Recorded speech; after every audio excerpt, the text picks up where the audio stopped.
Hello and welcome to Useful Idiots Monday Morning, where we react to the Sunday morning news shows that we watch so that you don't have to. And I am Katie Halper.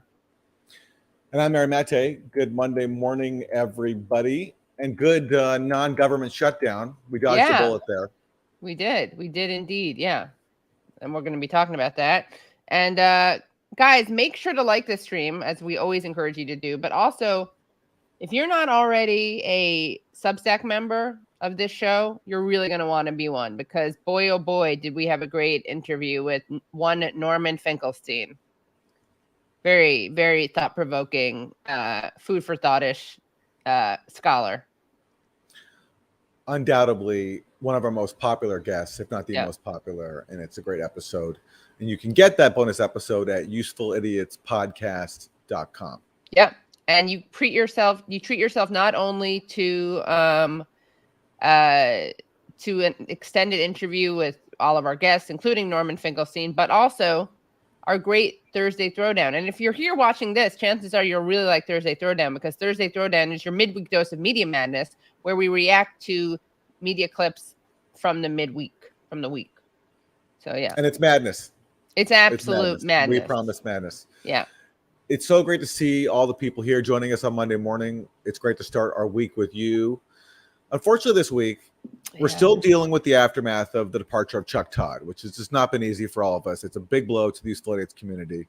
And this week, it's even more difficult because Meet the Press wasn't on. It was preempted for golf, I think. Some golf or horses or something. So speaking of golf, we're playing with a bit of a handicap this week. Oh, nice. Yeah. But so we're going to turn to somewhere else for our weekly recap. And what a week it was, because we almost saw the government shut down, and we still might see it shut down again, because Democrats and Republicans only came up with a really short-term measure. Right. And one of the mysteries that hangs in the balance is, will the Ukraine proxy war get billions of more dollars? That remains to be seen. So let's go to ABC News for our recap.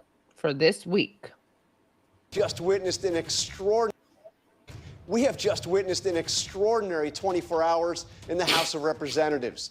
As the U.S. government seemed on the brink of a lengthy government shutdown, Speaker of the House Kevin McCarthy made a decision to move forward with a bill that many of his fellow Republicans opposed. I like that guy in the background. I don't know who he is, but he looks like a mafia boss, doesn't he, with his arms crossed like that? He's definitely an enforcer. He's an enforcer, yeah. Yeah. If I'm Matt Gaetz, I'm pretty scared just by that guy. Exactly. And no wonder he needs an enforcer, because he's got a lot of people mad at him. The bill, which required a 2/3 supermajority, passed. But take a look at the final tally. Only 126 Republicans voted yes, 90 voted no. It only passed because it had the overwhelming support of House Democrats. President Biden has now signed the bill into law. But remember, this is just a temporary measure, keeping the government open for 45 days with no progress whatsoever for a long-term deal. McCarthy avoided a drawn-out shutdown for now by ditching almost everything that he had promised conservatives and getting a lifeline from Democrats. Now there's a real question of whether that move will cause hardline Republicans to try to remove him as Speaker of the House. So, look, we're in this really weird situation right now where, on the one hand, you have hard right Democrats who are demanding cuts to social spending, but they're also demanding no more money for the Ukraine proxy war. So our political spectrum is a choice between Democrats who, want social spending, and obviously, if you're a fan of this show, to some extent. Well, they want certainly not to cut what. Yeah, certainly more than Republicans want.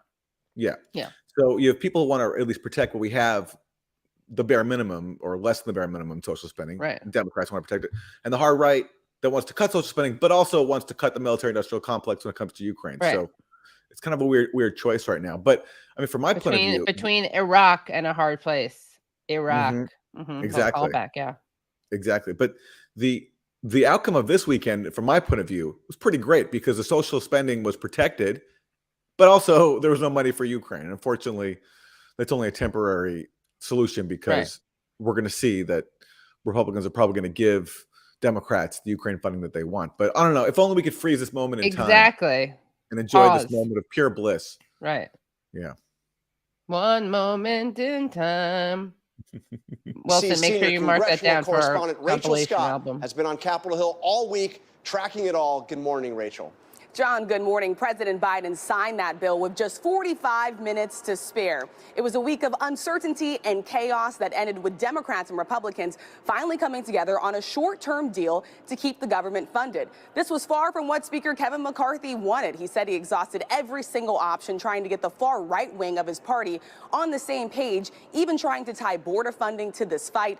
In the end, it was never enough. With time running out, he turned to Democrats. He put this measure on the floor that would keep the government funded until November 17th and add $16 billion in disaster aid. In the House, more Democrats voted for that bill than Republicans. It passed the Senate with sweeping bipartisan support. Neither side got everything they wanted here. No border security for Republicans, no Ukraine aid for Democrats, and most notably, no long-term solution, which means we could be right back here having this fight all over again in about 45 days, John. So Rachel. It's interesting how the Ukraine war has really become the Democrats' war in terms of the media framing, even though besides some more extremist Republicans, it does have support from Republicans. Absolutely true. Mitch McConnell is one of the most enthusiastic supporters there is for the Ukraine proxy war. Yeah. So much so that he's now sounding like Bernie Sanders. He talks now about how it creates jobs. It's a good investment in America. It's like he's almost sounding like a New Deal Democrat, Right. Although except for investing in jobs that like build things for the country, he's giddy about building jobs that kill Right. Russia. But other than that, and Ukrainians, of course, and Ukrainians, yes, absolutely, of course. But yes, that is a great point. That this is not just a Democratic proxy war. This is bipartisan, with the exception of one wing of the Republican Party. It's just with Democrats, you don't need to try to cajole or encourage anyone to vote for it because everybody, including the progressives, are on board. So sad. By the way, we're approaching the 1-year anniversary. Remember that brief 24 hours when congressional progressives put out a letter calling for diplomacy with Russia, and then they retracted it after some neocons got mad? We're approaching the 1-year anniversary of those Lettergate, those 24 hours of Lettergate, when just for 24 hours, progressives actually were behind diplomacy until they retracted it. It was like a flash sale. What is it called? Like a sale that's only a 24-hour sale. It was a flash diplomacy sale. Yeah. Only we could have kept that moment in time too. Jesus, we should commemorate it, whatever the exact date is. Let's tweet it. Let's get it trending on Twitter. Yeah. All right. And the one person. What's pathetic is that one person stood by that letter, Ro Khanna. Yeah, but again, No. I'm not giving him that much credit. I'm saying that. What I'm saying is, the point I made with that is that he stood by it, but to stand by it, he mischaracterized it. He watered it down. Right. He said that all we were saying is that we should talk to Russia about avoiding a nuclear war. That's actually not what the letter said. The letter said we should talk to Russia about ending the war. Right.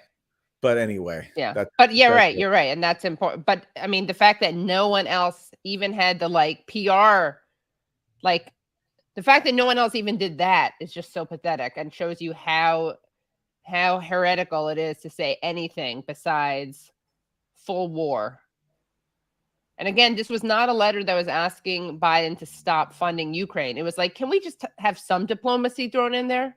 Exactly. By the way, AOC did stand by the letter, so she's also. Oh, she did? Okay, I don't think I knew that. But Ilhan Omar said that, well, we got new intelligence, and she suggested that basically some new intelligence that somehow Ukraine was now on better footing meant that we no longer needed diplomacy. And we all saw how that turned out when Ukraine's counteroffensive that's been unfolding over the last several months has been a disaster. But anyway, the man of the moment right now is Congressmember Matt Gaetz, who is launching this revolt against Speaker McCarthy of his own party, basically is talking about ousting him. And speaking to Jake Tapper, Gaetz detailed his plan, which is basically to get McCarthy out.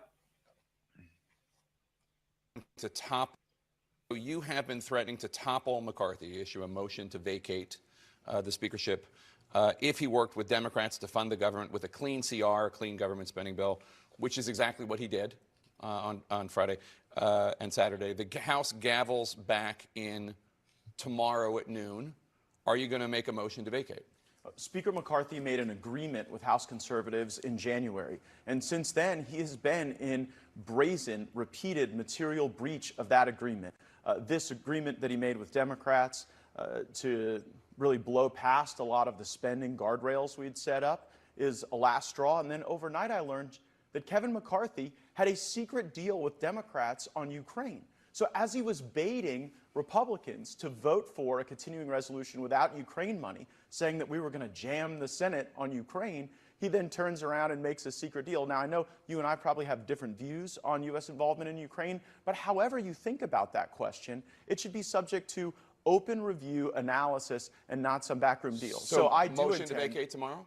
I do intend to file a motion to vacate against Speaker McCarthy this week. I think we need to This rip week. off the Band-Aid. I think we need to move on with new leadership that can be trustworthy. Look, the one Did he just call McCarthy a Band-Aid?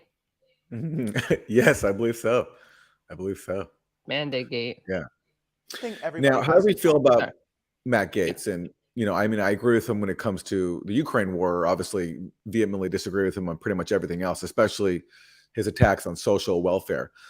But he's kind of the mirror image to me of what many of us thought the squad would be, which is openly leading an uprising against his own party's leadership. This is what many people expected the squad to do and Bernie Sanders to do, which they've not done at all.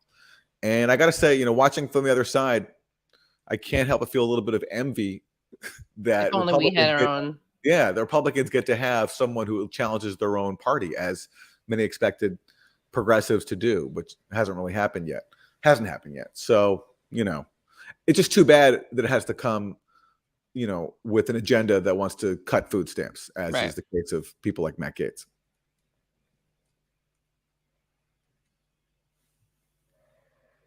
common is that nobody trusts Kevin McCarthy. He lied to Biden. He lied to House conservatives. He had appropriators marking to a different number altogether.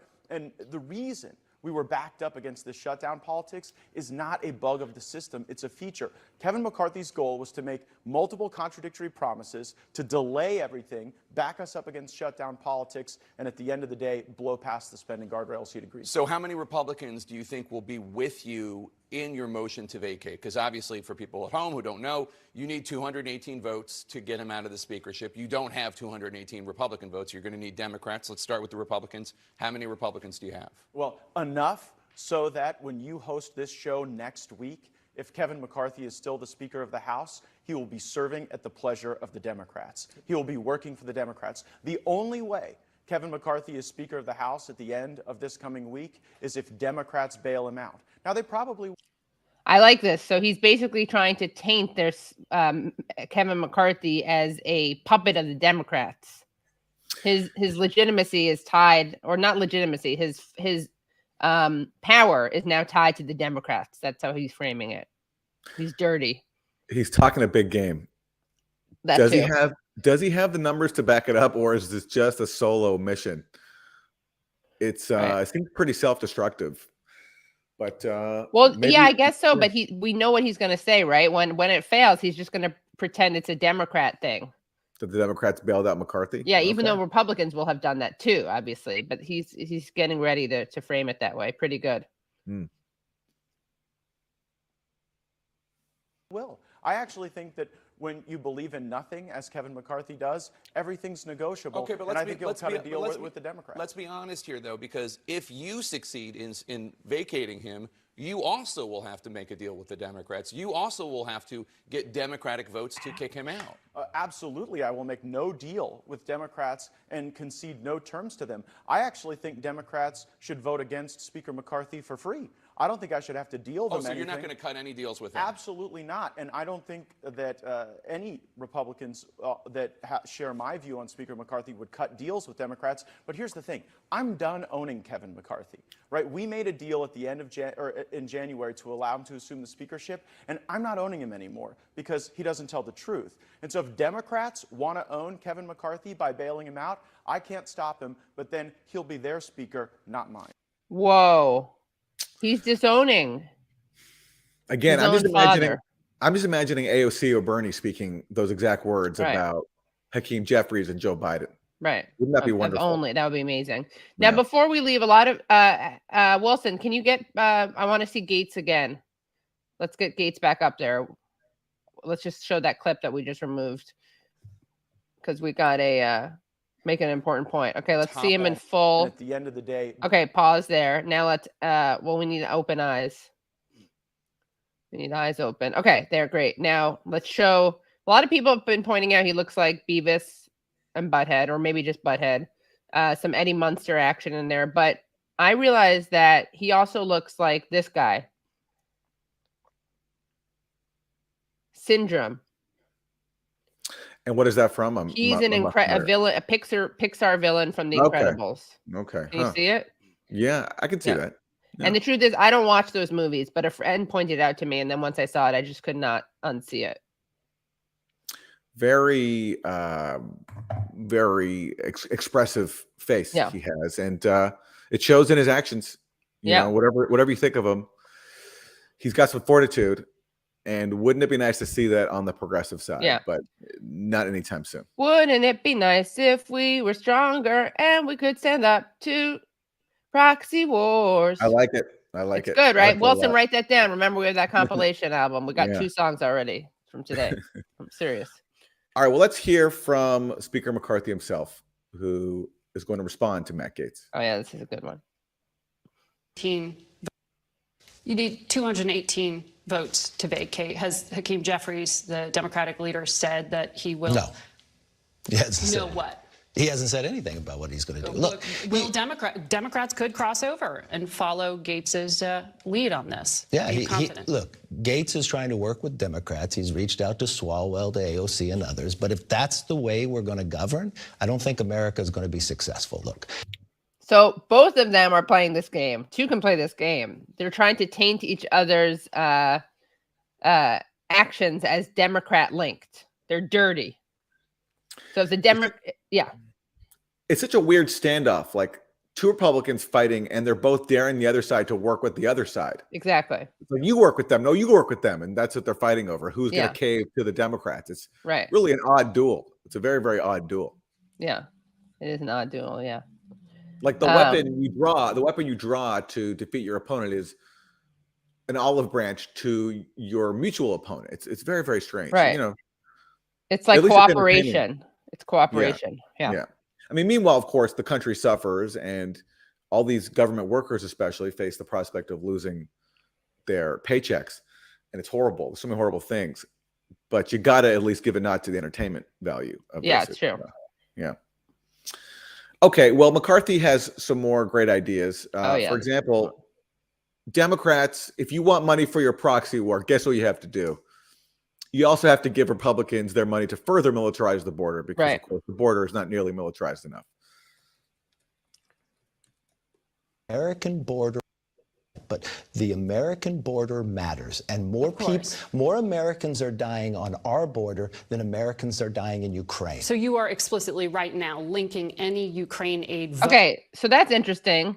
He's suggesting that there are some. Are there Americans dying in Ukraine? Well, there are American volunteers and mercenaries, yes.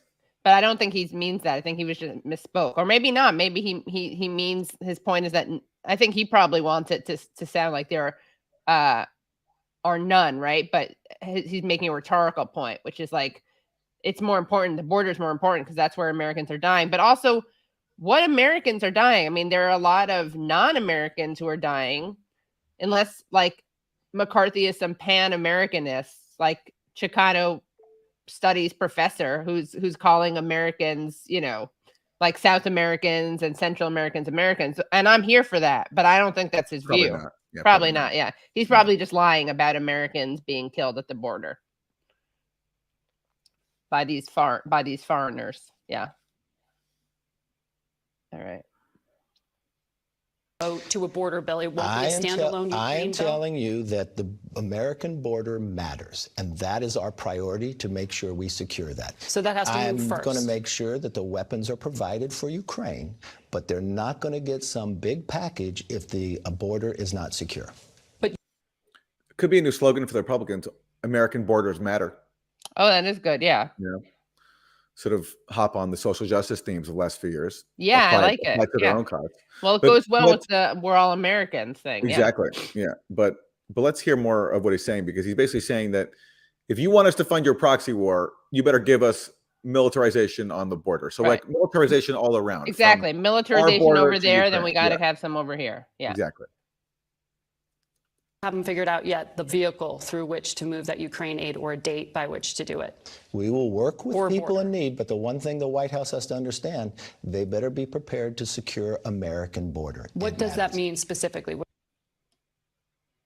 So great. Militarization here, militarization there. Everybody wins except for ordinary civilians. Yeah. Right. Yeah.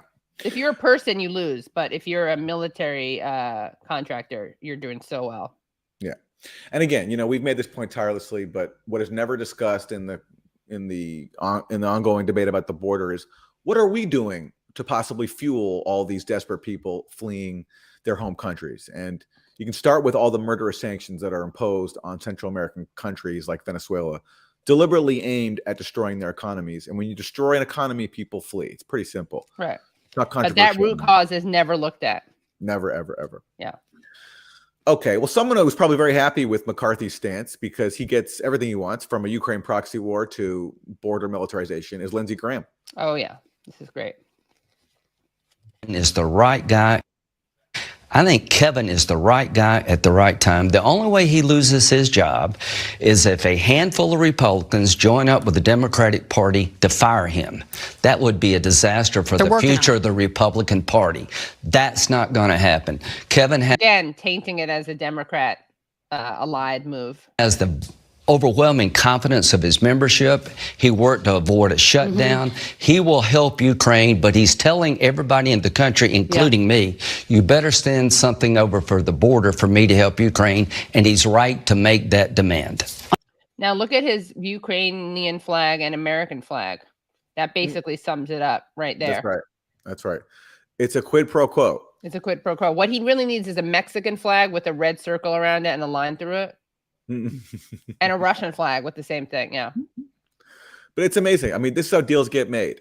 If you want us to fund a proxy war, then we need more money to militarize our own border. If you want us to fund killing Russians and Ukrainians, you better throw in some Mexicans that we're going to kill. Yeah. There's no other options. Like maybe we should push for diplomacy if it's still possible with Russia. And maybe let's also try, I don't know, being humane, welcoming people who are fleeing desperate conditions. That we help create. And at minimum, stopping to create those conditions. Right. Let's maybe give that a shot. But no it's all just quid pro quos for the military-industrial complex. That's who ultimately everything serves. Yeah. And speaking of which, Lindsey Graham has we got so much more Lindsey. Don't worry, guys. We would never give you just one Lindsey clip. Donald, have you asked Donald Trump, your friend, to come out and publicly support more aid to Ukraine and to... First of all, what a dig, calling him your friend. She's really, as we all know, Lindsey Graham, he is a cuck who pretends to like Donald Trump. But before Donald Trump was president, he said, you know, if he was president, he'd ruin the Democratic Party. Then Donald Trump famously gave out his phone number for people to call him. And then Lindsey Graham made a video of himself smashing his cell phone with a sledgehammer. But yeah, they're friends. Push some of these skeptical members of the Republican conference? Sorry, let me rewind it so the sentence makes sense. I just had to point that out. Asked Donald Trump, your friend, to come out and publicly support more aid to Ukraine and to push some of these skeptical members of the Republican conference? I'll leave it up to him to what to do, but he wanted to get out of Afghanistan. Well, Vladimir Putin has been praising him for his comments about Russia and Ukraine. Here's what I'll say about President Trump. Okay, I think we cleared this up last week, but it's worth a reminder. So everyone's saying that Vladimir Putin is praising Trump for his that Vladimir Putin is praising Trump for his comments about Russia, because he very clearly and recently said not that. He said he did not think that there would be any changes in U.S. policy towards Russia if Trump won the next election, right? Like a few weeks ago, he made those comments at the Eastern Economic Forum. I'm going to quote him, okay? I know I'm literally quoting, reiterating talking points. Exactly. I'm taking a page out of the Russian playbook. But he said, I think there will be no fundamental changes regarding Russia in U.S. foreign policy, no matter who is elected president. Mr. Trump says he will solve acute problems, including the Ukrainian crisis, in a few days. This can only, please, Nevertheless, he too imposed sanctions on Russia during his presidency. How do Accurate. they turn that into positive comments about a Trump presidency? Well, they can't acknowledge it for two main reasons. One is they all bought into a conspiracy theory that Putin was secretly controlling Trump with blackmail, right? So it's still embarrassing to acknowledge that that was ridiculous. And you do that if you acknowledge that Putin said it doesn't matter who's president. But also, I think maybe this is a more important reason now.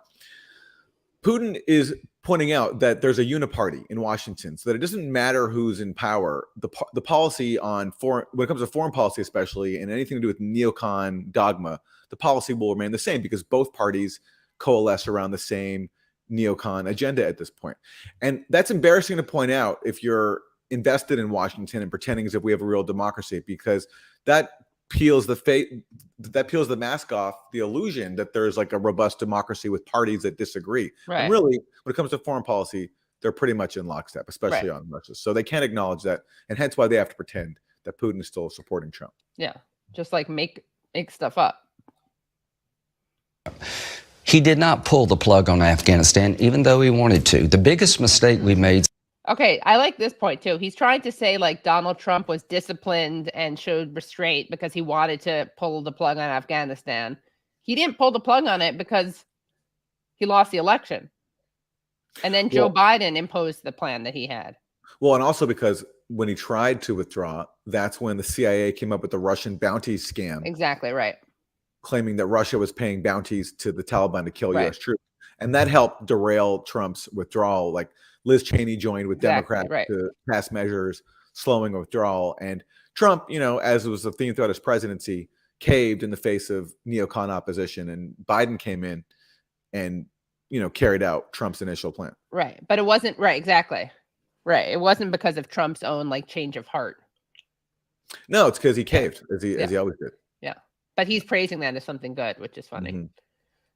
By the way, where are we at likes? I'm sorry to do this.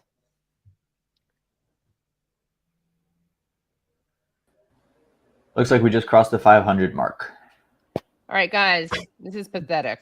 Not even half. Why do I have to tell you this? Someone was tweeting the other day. They were like, Katie holds her show hostage. Well, I have a gun to all your heads, guys. Your own show hostage. Wow. My own show hostage. Yeah. Yeah. Come on, guys. You can do it. I will. We need Lindsey. A whip sound effect. Do it for Lindsey and Trump's friendship, which will survive whatever disagreements they have over Ukraine. Yeah. The friendship will last. It will endure. Friendship will last. Guys, we don't paywall this. Other people would paywall this stuff. They would hide it after, you know, they could hide it right after it plays. So what are we getting? How are we?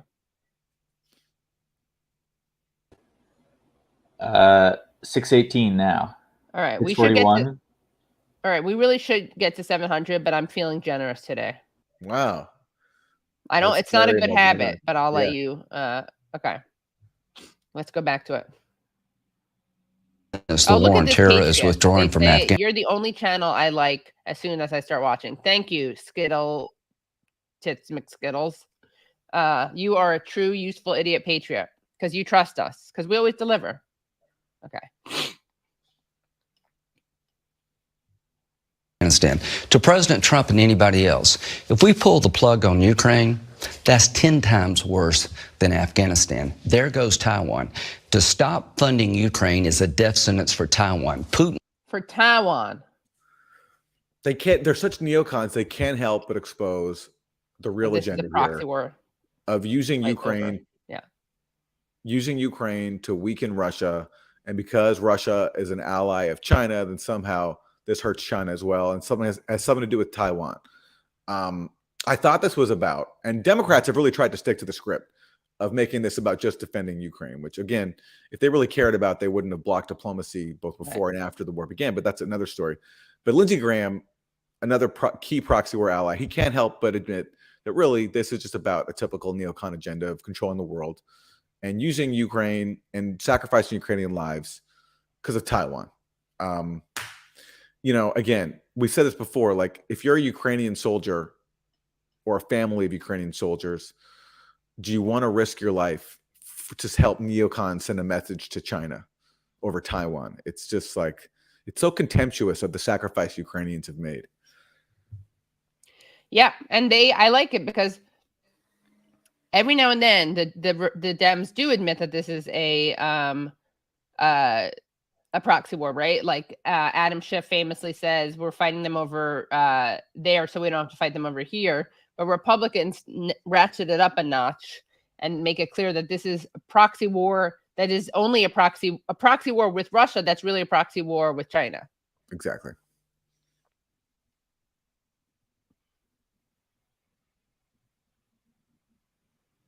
Okay, I'm going to press play. We'll keep going. You missed all of World War II if you don't know how this movie ends. To the Republicans who say Ukraine doesn't matter to us, you're wrong. Respectfully, you're wrong. The war gets bigger, not smaller. There goes Taiwan. If Ukraine can beat Russia, China's less likely to invade Taiwan, and Putin gets stopped. You know, yeah. Oh, sorry. This is, if you don't understand this, if you don't know that Putin is on a rampage, you don't understand World War II, because you know how Putin is always talking about the Untermenschen Ukrainians, how they are ruining society and they're pornographers and degenerates. Yeah, well, it's funny. You know, a member of the Azov Battalion, which is a neo-Nazi, actually referred to the Untermenschen inside Ukraine, and now that's who we're supporting inside Ukraine, because Azov is our ally. And funnily enough, you know, Lindsey's trying to reference World War II. Well, there was just a big controversy, and we covered it last week with Norman Finkelstein, of Canada applauding a Nazi veteran who, of course, now is firmly supportive of the Ukrainian government. So it's a really rich time for him to try to invoke World War II at a time when a major U.S. ally was humiliated for applauding a literal Nazi. Right. Exactly. And again, with Zelensky there, with Zelensky there and applauding. Yeah. I had on Yasha Levine and Mark Ames and Lev Golinkin on the Katie Halper show, and they were joking that when the Nazi Hunka, Yaroslav Hunka, was like going like that, he was pointing down at, he was like, God, I thought we got rid of you Jews, about Zelensky. Could have been that. Yeah. They're Jewish, by the way, so they can make that joke. And I, as a Jew, can laugh at that. And Aaron, as a Canadian, gives me, Canadian cover. Okay, let's go to Shalonda Young. She is the director of the Office of Management and Budget, OMB. I think that's what that stands for. Anyway. Yeah. And that is, by the way, what Biden wanted to appoint Neera Tanden to be. I'm sorry she didn't get that job. Yeah. Well, regardless of all the shenanigans going on with Republicans, the OMB is very confident that the money for Ukraine will be passed. Has $16 billion. This bill has $16 billion for emergency relief, but it doesn't have money, obviously, for Ukraine. How confident is the president that Ukraine funding will pass? I mean, we've seen a majority of House Republicans now on record opposing more funding for Ukraine. What you've also seen over the past week is a coalition of Democrats and Republicans who have voted in the House to ensure that their most extreme could not remove Ukraine funding from the defense bill. So we've seen the coalition. We've seen that the majority of Congress still supports Ukraine. We've seen that the majority of Congress understands what's at stake in Ukraine. Who are you for? Western democratic values or dictators like Vladimir Putin? So I'm confident because I've seen the proof in votes. I love how she says the most extreme are opposed to funding the proxy war. So basically, and it's true, I mean, they are on the fringe, but it's like in this current political climate, you're extreme if you oppose a proxy war against a nuclear armed power that is sacrificing tens of thousands of lives. That's now the extreme position inside the Beltway. Okay, well, let's go to that bipartisan coalition that she's talking about, because there's something called, I hadn't heard of this, or I forgot about it. It's called the House Problem Solver Caucus. Oh yeah, they're great. Yeah, they solve problems together on a bipartisan basis, and two of their members spoke about this funding. Remember the Mod Cent? Remember when we talked about Joe Manchin identifying as a moderate centrist? These guys do too. All right, let's see who we're going to hear from. Out though was not just funding for Ukraine. It was, I mean, let's rewind. What Graham laid out, though, was not just funding for Ukraine. It was, I mean, almost a year's worth of funding for Ukraine. Can you get that done in 45 days? Well, I think we can't. We know that we can get through the next 45 days, but it's a matter of days and weeks, and not months and years in terms of what we have available to make sure that Ukraine has what they need to stand up to Putin in his dictatorial march. So I think we have to make sure that we get some legislation to the floor quickly. I know the speaker is open to that. He signaled that he's open to that. I think that's key. And but we have other challenges, and we can do more than one thing at once. And I do think the Ukraine funding should be for a longer period of time. It should be for a year. It sends the right message to Ukraine, sends the right message to Russia. And it's perhaps, I think, the best solution inside our chamber to get that done. And the border security language, just so you know, in our framework was a bipartisan bill. It was Kirsten Sinema and Tom Tillis's bill in the Senate, myself, Jared Golden in the House, as a two-party solution of the border. Basically, okay, so Kirsten Sinema, you basically have two Republicans there, because she's basically a Republican. And Gottheimer is basically a Republican too. He's a Trumpian Democrat who was always with Trump on the border and almost always with financial stuff. It represents the intersection of where the two parties agree. And you think you can get the speaker on board to consider? I'm going to work hard. Yep. I love that. He's into intersectionality. Yeah, he's into intersectionality. Exactly. Intersectionality means proxy wars and border militarization. Right. And that's problem solving. That's intersectionality, and that's problem solving.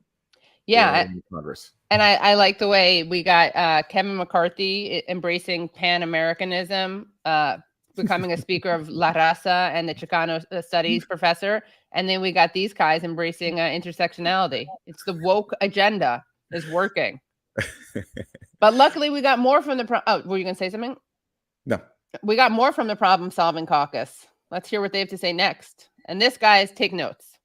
Get ready to take notes. We're going to be able to govern. The extremists are the problem in this country. It's the bipartisan moderates that are the solution. That's what we believe in.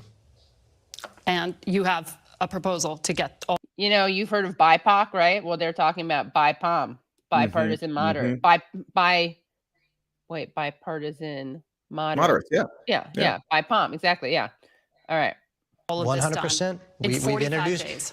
We introduced our bill last Friday. Yeah. It's the only bipartisan bill. It's equal co-sponsors, Democrat and Republican, represents where the intersection of the United States of America is. And that's what our country wants. They want us to approach government the same way we approach our personal relationships. But then you approach government the way we approach our personal relationships. Well, I got bad news for everyone. 40-50% of marriages end in divorce. And it's even higher when you're talking about second marriages ending in divorce. And meanwhile, he makes a reference to the majority of the country and what they want. Well, what do they want when it comes to Ukraine? Well, this is the most recent poll from CNN. CNN poll. Majority of Americans oppose more U.S. aid for Ukraine in war with Russia. That's not a majority of Republicans. That's a majority of Americans, according to CNN. And everybody from President Biden all down has seemingly forgotten this poll, because that's what it showed. And they don't talk about that. But luckily, though, they're here not to listen to the American public. They're here to solve problems. And that means intersecting on a neocon agenda. Right. It's neocon intersectionality. Okay. Well, that was some great stuff from the problem solvers. Let's move on to Mark Esper.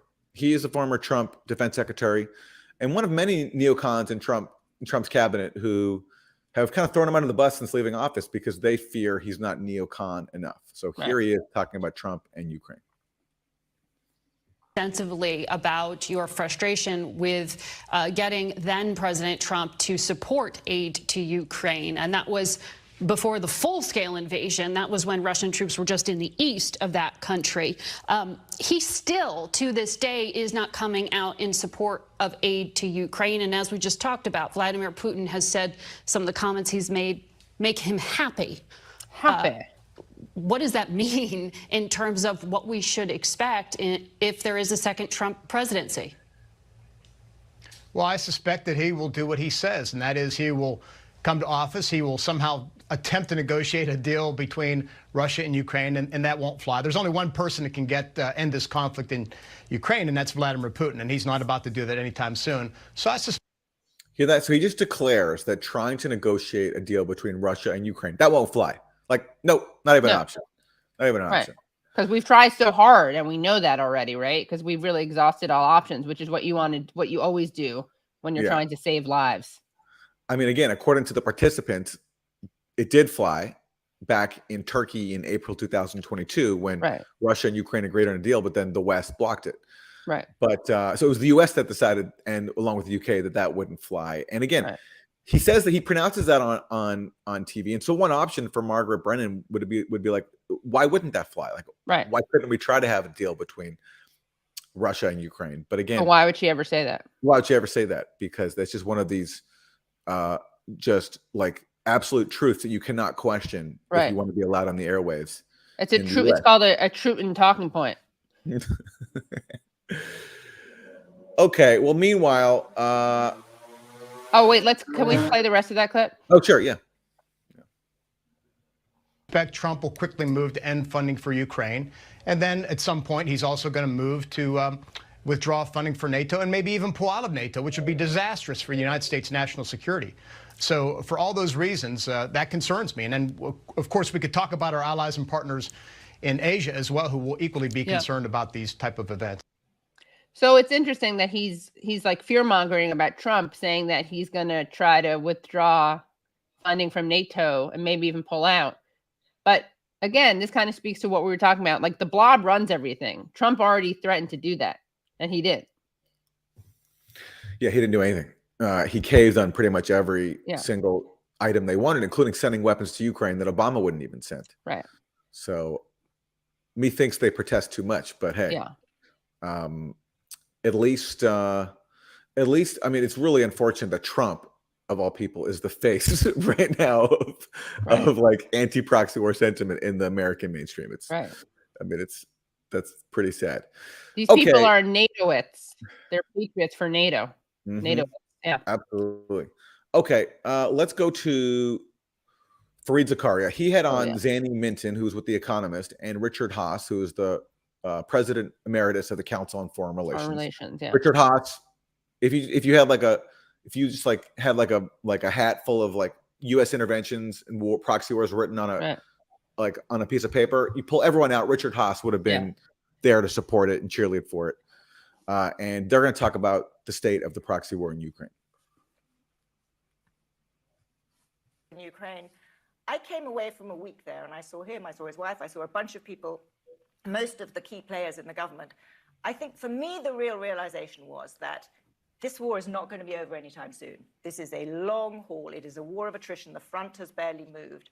And so the focus needs to shift to how to ensure that Ukraine can, as a country, as an economy, survive, indeed thrive, whilst it is still at war at its eastern front. And that means much more focus on air defense. It means much more focus on Ukrainian capability. So the fact that they're building up their drone capability, I think, is really important. And it means a different kind of approach to assistance to Ukraine. And that's the question for me, whether the West can do that. So, Richard, you and Charlie Kupchan put out a very interesting essay in Foreign Affairs, basically trying to begin the process of thinking about a negotiation. And I talked to people when I was in Ukraine about this, and what their response. I love that line. Trying to begin the process of thinking about negotiation. Maybe they should negotiate thinking about negotiating first. Let's drag it out more. Exactly. So not negotiating or even thinking about negotiating, but beginning the process of thinking about negotiating. Yeah. Was, and particularly this was private. Publicly, it's all we're fighting to get everything back. A couple of people said to me, look, the problem is Richard Haas's proposal is premature because we cannot, to Zanny's point, we cannot function as a nation right now as an independent economy without being able to have Odessa, without being able to export our grain out of Odessa. And right now, because of the way, the Russians control the Sea of Azov, they control the Black Sea. So we at least have to get back enough space in the south that we can control that. But that strikes me as that's going to be hard. It's going to be hard. And the Ukrainians have made life more difficult for themselves by all the hyping about the counteroffensive. I was kind of shocked to hear that. Well, it's totally disingenuous because he's saying Ukrainians made it hard with all the hype about the counteroffensive. It wasn't Ukrainians who hyped the counteroffensive. It was the West. It was neocons like him. Right. who are saying that if we just we don't need peace talks, they're a distraction. We need to give Ukraine new capabilities for a counteroffensive, and then they're going to retake territory, and then we'll have peace talks. It was the U.S. that was hyping the counteroffensive. Right. It was Ukrainians like the head of the military said that unless we have the proper equipment and training, these plans are not feasible. Yes. That was openly said. They were complaining, but the West was like, no, just go ahead and do it. Right. And then after Ukraine went and did it, then that's when we started getting those stories about the U.S. fearing that Ukrainians were casualty averse. Right, exactly. A few months ago? But I guess I was surprised to hear anyone saying anything remotely critical of Ukraine. Oh, absolutely. On But television. again, note that he does it in a disingenuous way to blame Ukraine, to throw Ukraine to the bus, but not his own proxy war class, which had been promoting this counteroffensive even more than Ukraine was. Right. That's all we need to hear from Richard Haas. But thank you, sir. But he's basically Ukraine is asking for too much, which again you never hear. Yes, I mean he's admitting now. I mean, which is now that Ukraine was pushing this counteroffensive and it's been a disaster. The New York Times just reported last week that throughout this whole year, just 500 square miles has changed hands inside Ukraine in 9 months of fighting, and actually Russia netted more territory than Ukraine did. So that's been the result of this much hyped counteroffensive. So in the face of that, he now has to admit that it's not going very well. Which no one admits. So I was I was shocked that they didn't cut his mic. I was. All right. Well, meanwhile, as both parties agree to spend tens of billions of dollars more on Ukraine proxy war, the U.S. government just cut off a freeze on student loan payments. So now people who under the pandemic had a relief from paying their student loans now have to pay them again. And ABC News, to their credit, actually didn't ignore that and did a little story on it. So here it is. Keep them safe. It's a harsh reality for 28 million borrowers like Wood. The government's years-long pandemic freeze on student loan payments ends today. The average federal student loan borrower owes more than $37,000 in debt. And for borrowers with a master's degree, it's nearly $92,000. Well, it's not great. Economists. Yeah, it's not great. So that's just a little reminder of other things that are happening. Other things that are happening and other things that all this taxpayer money could be paying for rather than a hopeless proxy war. And credit to ABC News for acknowledging it. They're probably like, we have to pretend that we care about what happens to ordinary people. So let's do one segment on that. Well, it wouldn't be a media Sunday without talking to the media's favorite, Joe Manchin. So let's hear what he has to say on Fox News. And of course, he's a mod centrist. Mod cent. And this is clip number 9, Wilson. So let's skip to that. Oh, you want to go to the other one? I forgot. I didn't mean to. It's okay. All right. Who have called for him. About Senator Menendez, you're not among those who have called for him to resign. Can he serve effectively? I mean, is this the great group that have stepped forward, the Senate Democrats who've stepped forward, is this more about they're worried about what happens to his seat next year, or are they outraged by what they believe about these allegations? Bob, we all know Bob. I've served with Bob for quite some time, and he's very effective. He's a very strong person, and he spoke to the. They're talking about Bob Menendez, the New Jersey senator, who some Democrats are saying should resign because he's being indicted for bribery and hid basically bars of gold in his underwear, but not this guy. Caucus the other day, and I was just unbelievable the strength it took to go up there in front of your colleagues and say, "Let me tell you something. I've seen every one of you speak eloquently about the rule of law and how we're so different than any other place in the world. All I'm asking for is to be treated the same. Nothing more, nothing less. Everyone is innocent until proven guilty. Let me defend myself." And that's all he asked for, and I can't disagree with that. So you're going to let the legal process play out? It should play out. Okay, Does that take a lot of strength to say, I'm not going to resign?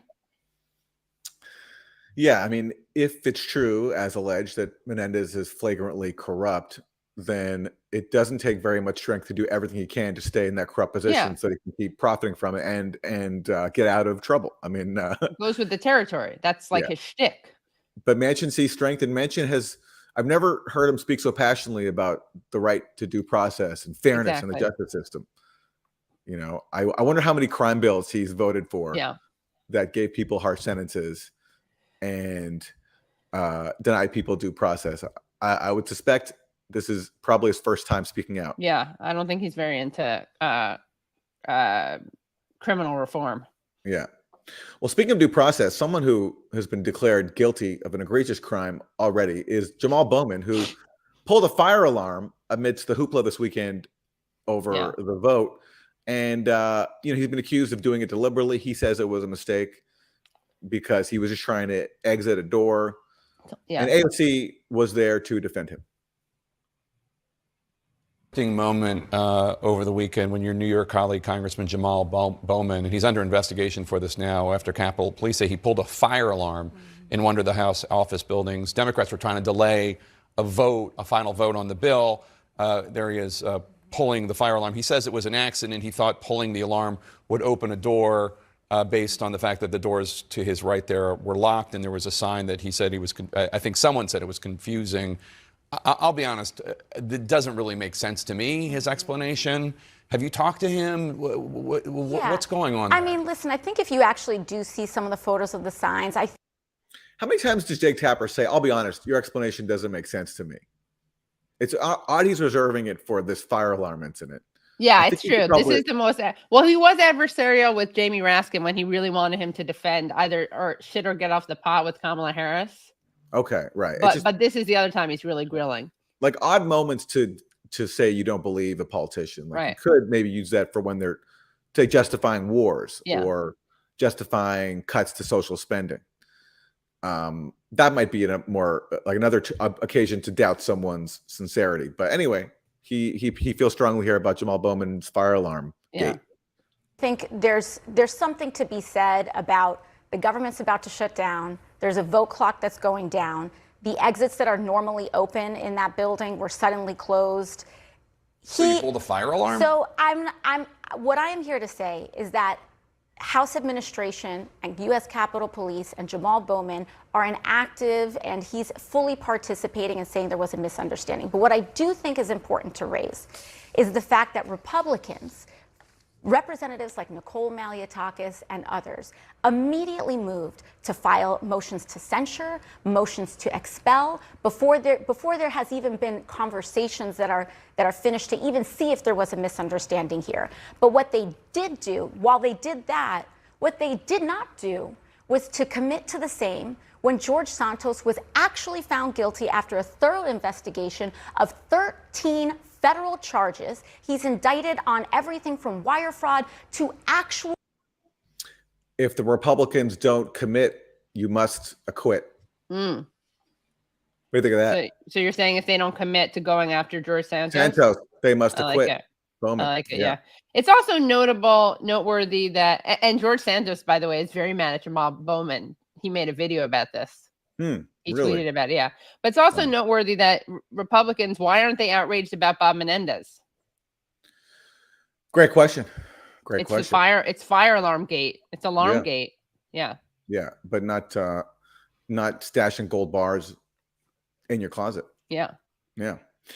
Okay. Well, let's go to our mayor. Our governor. Our governor. Yeah. Kathy Hochul. Hochul, is that her name? Kathy Hochul? Yeah. Well, I don't know. This clip shows that, remember when Democrats ran on being humane and, defenders of migrants? Well, that's all kind of been cast aside with Biden in office. And here's Governor Hochul saying now that we need to crack down on migrants and that they're not welcome anymore in New York. It can be done. This can be done in a bipartisan way, comprehensive immigration reform. What specifically do you want? Numbers people can commit. Well, we want them to have a limit on who can come across the border. It is too open right now.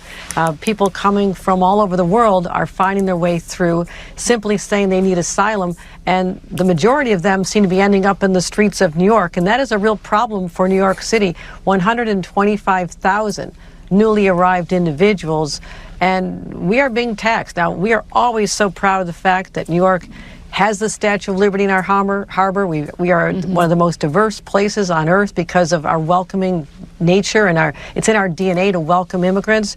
But there has to be some limits in place, and Congress has to put more controls at the border, and not in. So there we go. That's I'm a not shift. sure how proud she is actually of that, of the Statue of Liberty? Statue of Yeah. Liberty. Yeah, she's like, we're so open, but this is too open. Yeah. Yeah. Let's hear the rest of what she has to say. Just what she actually wants to do. Sorry. What she actually wants to do is hire hire migrant workers to put a big sheet over the Statue of Liberty for now. That would be really good. Yeah, and then send them back after they do that. Yeah. Shutdown threat. Talk about eliminating positions for Border Patrol when we actually need to double or quadruple those numbers. So get back to work and do your jobs. All right. So what is it? There's no difference between what she's saying basically and what Republicans are saying. They sound the same. And a serious person would talk about things like funding for staff and judges and facilities to handle the flow of people. But no one's doing that because it's just easier to play these racist games. Yes, and also stop imposing sanctions that destroy the right. countries that people are fleeing from. Yeah. Which you're not allowed to discuss. You're just not allowed to discuss it. No, that would be offensive. AOC to her credit did last week, and that was a rare voice of sanity on that. But aside from that, you can't do it. By the way, someone in the comments asked when and where my documentary is going to be screening in New York City. At the very end of this stream, I will be showing a trailer for that. But can I just tell people that it will be, I think I put the link in, but it's at Wednesday at the 6:30 screening is sold out. So get your tickets ASAP. We added a 9 p.m. screening, and you can go to this link that I'm putting in the chat right there. Yeah. But make sure you go because it's going to be sold out. And we'll get to that trailer in a second. But before that, we have some Dianne Feinstein. Yeah. Dianne Feinstein, longtime Democratic senator, passed away this week. And we needed a trigger warning, and we need to tell people, ask them if they're sitting down. Okay. Guys, trigger warning, and please sit down for the following. Okay. Proceed. Okay, so CBS News paid a little tribute to her, and so let's play a clip of that. And at times challenged her own party. This is not what Americans do. As the first woman to head the powerful Intelligence Committee, she sparred with the CIA director and accused the agency of trying to cover up its past abuse of terror suspects. We're supposed to be better than that we don't have to torture people. America, she argued, is big enough to admit when it is wrong and should be confident enough to learn from its mistakes. Being a pioneer wasn't easy, as she told Bob Schieffer in 2009. We women have had to fight for everything we've gotten in the public arena. We weren't given the right to vote. We had to fight for it. Today, women make up a quarter of the Senate, following a path she helped to forge. Okay, so I mean, first of all, she talks there about learning from America's mistakes. I mean, she voted for the Iraq War and didn't learn anything from that as she voted for subsequent U.S. interventions and proxy wars. And as Scott Ritter recalls, did you see this tweet from him? He recalls that he spoke to her and asked if she had any intelligence showing that there were WMDs, and she said she hadn't seen any, and then she voted for the war. Exactly. Yes, exactly. But, that mention there in that clip of her standing up to the CIA over torture, because she did lead a Senate investigation into the torture program. And the way Margaret Brennan frames that is really deceptive. She says that Feinstein sparred with the CIA and accused it of covering up its torture program. Yes, that's part of it. But what she also did, and this is what CBS left out, is she accused accurately the CIA of spying on her investigation. Where under John Brennan, the CIA literally, and we can show a headline from The Guardian of this if we have it, the CIA hacked into the Senate's computers and spied on the Senate staffers who were investigating CIA torture. That's like the basic element of the story. Yeah, there's the headline there if you scroll up. I wonder why they left that out. CIA admits to spying on Senate staffers.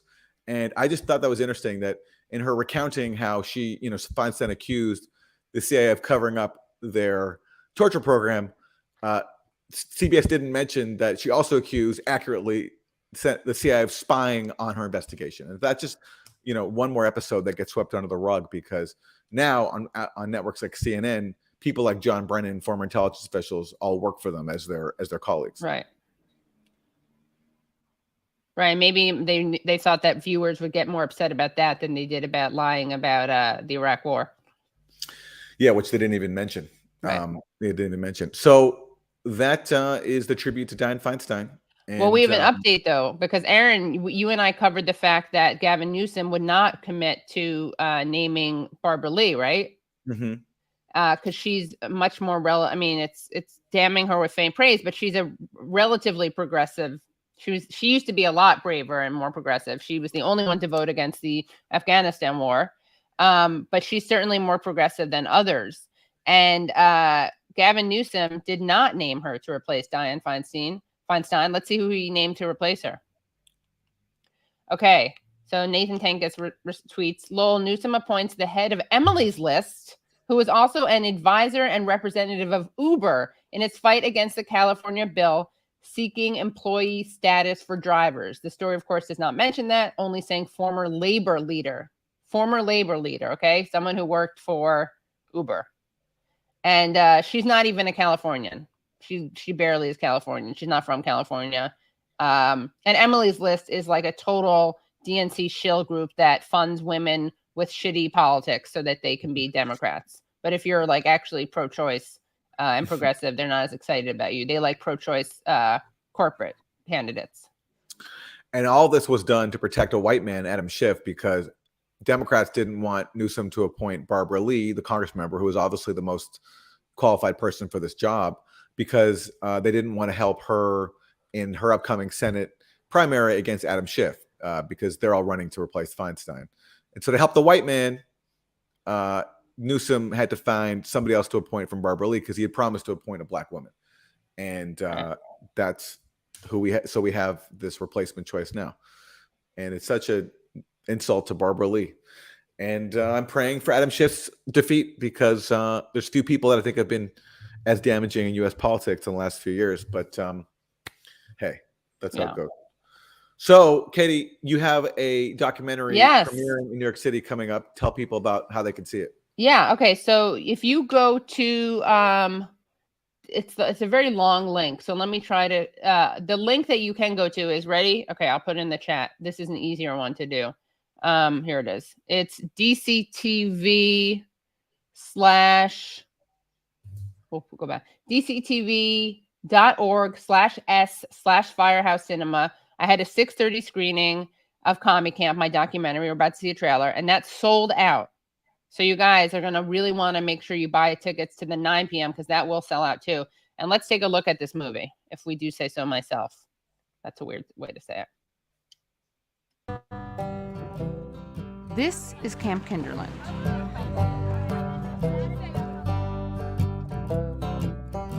I went to Camp Kinderland, and so did my mom and my grandmother. I love Camp Kinderland. But not everyone does. For some people, it's a politically left-wing Jewish summer camp with communist roots. They walk in there as young skulls full of mush, and the liberal establishments at these places bend and shape their mind. One of the very, very special things that camp is known for is for its progressive propaganda agenda. This is the sun, which, as you can see, is a peace sign. Stop indoctrinating my children. Do you think as kids you can make a difference? If you just stop littering. Going to anti-war demonstrations with your parents. In my school, we saved an orangutan. Get your kids out of this indoctrination. We love camp. Our republic will be lost. If we wouldn't go there, we would be lost. In order to save the children and the republic, there's only one thing for me to do. I'm going back to camp.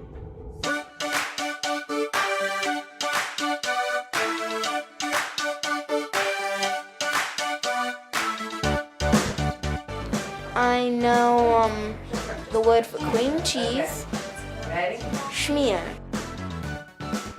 This girl wrote a letter under my bed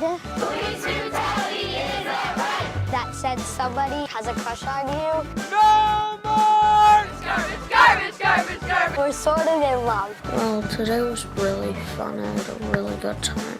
I hope for the other days are going to be a lot funner. That would be amazing. 1, 2, 3, and.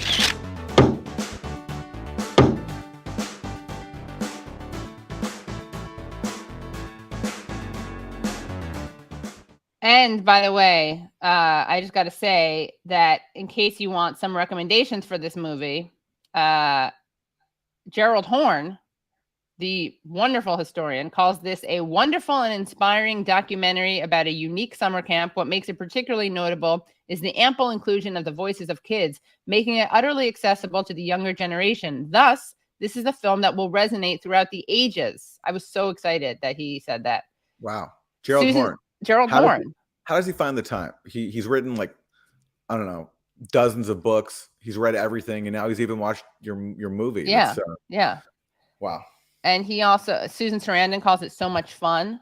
Josh Olson, who is nominated for an Oscar for his screenplay for The History of Violence, calls it delightful.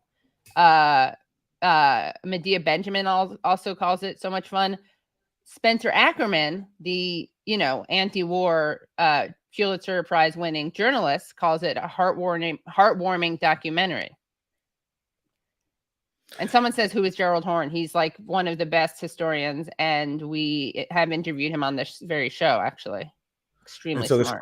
the screening is at DCTV in Manhattan on October 4th, and you'll put a link to that in the show notes for this. Yeah, that's a good idea. We'll put a link to it in the show notes, and really please do buy your tickets, because the 6:30 sold out, but we add in a 9 p.m. screening, and it's only an hour long, so you won't be out that late. So if you're in New York, come on down. Also, people like Paul Robeson used to visit the camp, the great Paul Robeson. It was almost shut down during the McCarthy era. Some really interesting people went there. And I am serious, Jabril. He writes, Oh, sorry. I thought he was saying, Gerald Horne, are you serious? Like, I got a blurb from him. Yeah, I did get a blurb from him. And then it will be on sale eventually, but you'll definitely want to see it in person, because it's great if you're in the area. And it's at 87 Lafayette in Brooklyn. 87 Lafayette in Manhattan, not in Brooklyn. So 87 Lafayette, which is downtown Manhattan. And it's in a really cool building, the Firehouse, which Very Aaron cool knows all too well. A historic building. I spent many days there, many mornings there. Yeah. Okay, everyone. Thanks so much for tuning in. UsefulIdiots.podcast.com for bonus content and to support the show. Remember also to like this stream to help us beat algorithmic suppression. And we'll see you at Katie's screening, and if not, next time. And one thing, why was such a German name chosen for the camp? It was it's Yiddish, because the founders of the camp spoke Yiddish. All right. Bye, everybody. Bye, everyone.